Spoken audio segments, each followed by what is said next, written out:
As Don Quixote, the man in the book, move on, things become increasingly ridiculous, you could say, and increasingly serious in certain other ways. And there's always this subtle interplay between the two. Chapter 18 begins with more quibbling between Sancho and Quixote Quijana about the nature of knighthood and all of the little details that Quixote is so invested in, and Sancho just doesn't really see anything.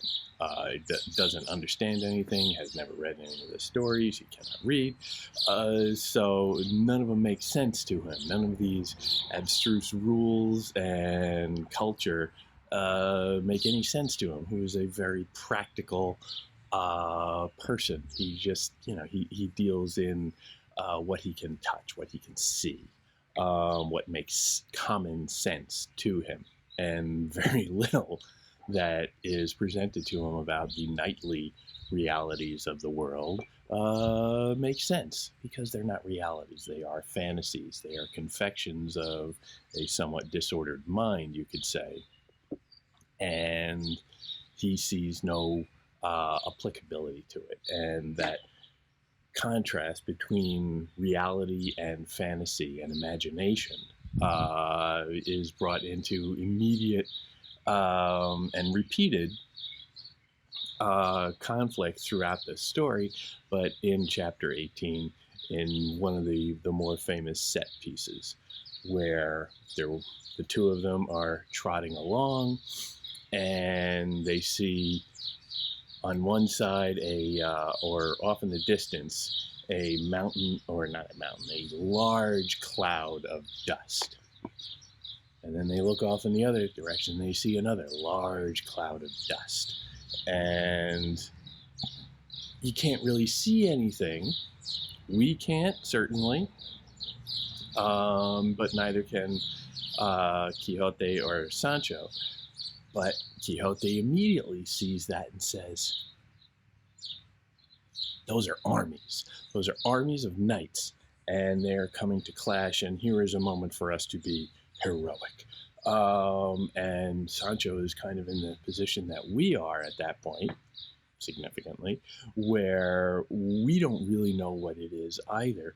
But Quixote leaps into that uncertainty and starts pointing out individuals and naming very elaborate backstories for everybody. He starts saying, okay, that one right there, that is Sir whatever, and he goes off on a list, and again and again and again, different names with stories, and a whole lineage comes back, and it's really very impressive for him to leap into an unknown like that and start identifying specifics and take a real commanding role. And it's very impressive for his display of the sweep of his knowledge, but also just the command of the moment to stand up in a moment of uncertainty and start to declare something so authoritatively.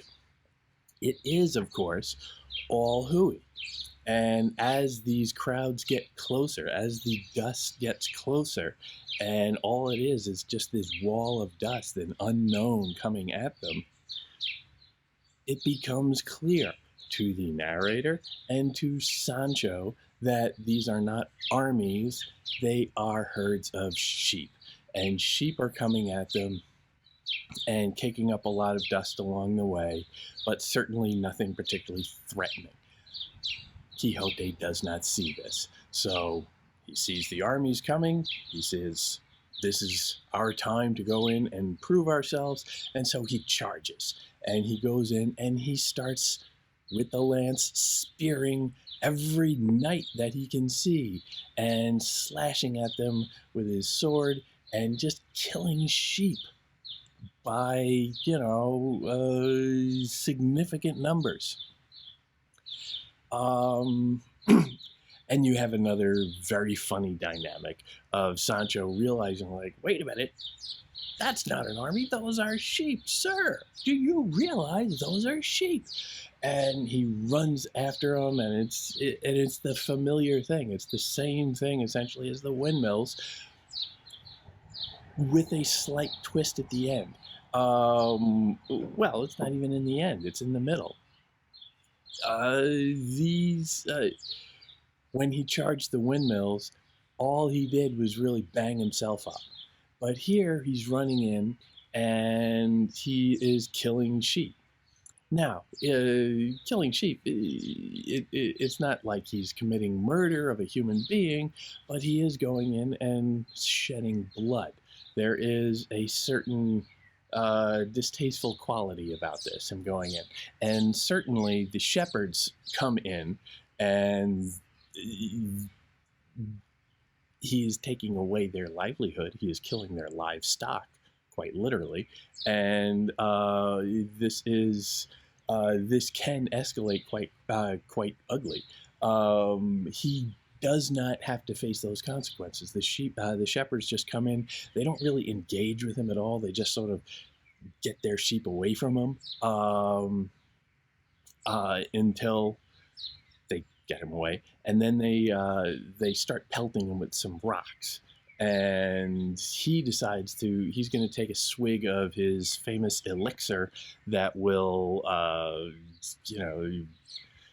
it's a cure-all, but he's using it preventively, and all it did in the past was make him throw up. But he lifts up a can of this stuff, and he's going to take a swig to protect himself from the slings and arrows of the enemy. And in the process, he gets he gets a rock bashed into his face when he's holding the tin can, and that smashes into his mouth and knocks out teeth. And here you get a sense that, well, this seems a little bit more serious too. And he, in fact, takes some objection to it.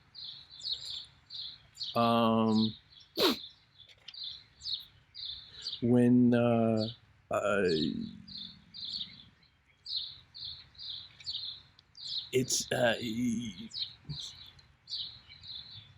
teeth don't grow back.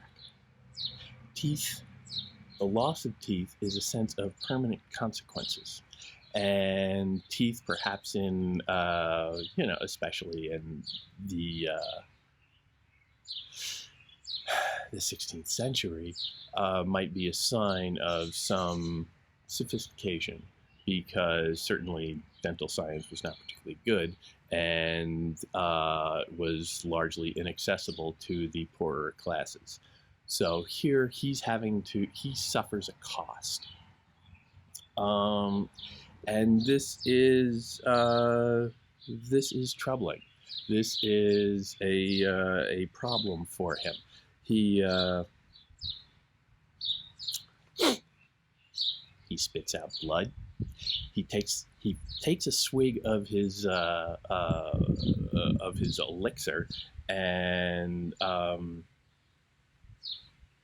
well, it does what it did before. It forces him to vomit. And Sancho is really close at that moment, so he ends up vomiting on Sancho, who then vomits back on Quixote.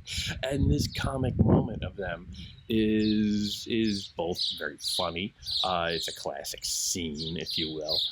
But it's also a sign that things are getting a little bit out of control. The temperature is rising, let's say. The stakes are rising on their misadventures. Now, significantly, the vomiting is another instance of something coming out of the mouth, and critics make a big deal about this. He takes objection when he suffers an injury to his mouth, to his teeth.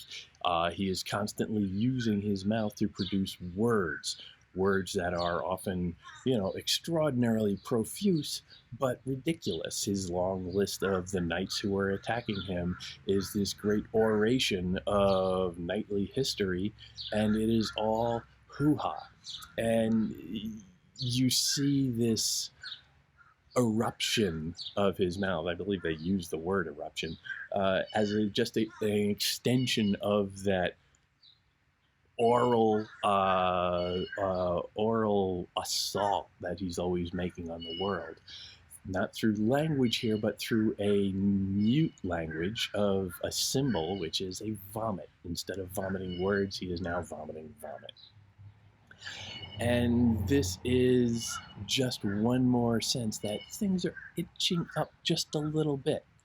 You get the sense that there is progress being made. Now, a lot of critics make a big deal about whether or not Quixote is a so-called picaresque novel. Picaresque is generally described as very episodic, where the central character does not really change, but goes through a series of events that display various levels and conflicts within the underbelly of society, technically. And a lot of people will point to that and say, well, yeah, there you go. Quixote, he doesn't really change.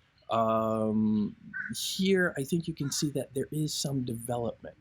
It's not purely episodic. This episode does mirror, in a lot of respects, the earlier episode with the windmills.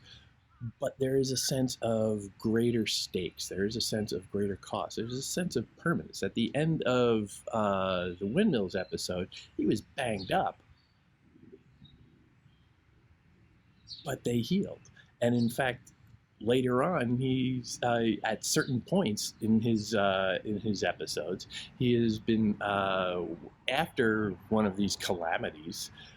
People have remarked, like, well, you're really not that banged up at all. There's no permanent markers. But when you lose teeth, that's permanent. That's a sense that things are different now. Things are developing. And he takes, significant umbrage at this. I'd rather they cut off an arm, except not my sword arm, for you must understand, Sancho, that a mouth without molars is like a mill without a millstone, and a tooth should be considered more valuable than a diamond. Teeth don't grow back. This flight of fancy that is on, this whim, some people call it, or this new adventure that he's always positing without a specific goal beyond adventure, has some real world consequences. It has some cost. And maybe in 18, you're getting a sense that this is coming. And it seems to be undeniably tied to language and his ability to spin out words, his ability to use his mouth. He uses his mouth to eat. He uses his mouth to speak. His ability to speak is sometimes tied to his ability to spin out stories or to just orate in general. He breaks out into kinds of rhapsodes at times, almost songs. Where in certain instances they are like prayers. And in fact, there's a line in here where Sancho and Quixote are talking, and Sancho says, "Your grace would make a better preacher than a knight errant," because he's so good with language, so good at melding the different uses for language in terms of spinning stories, appealing to an ideal,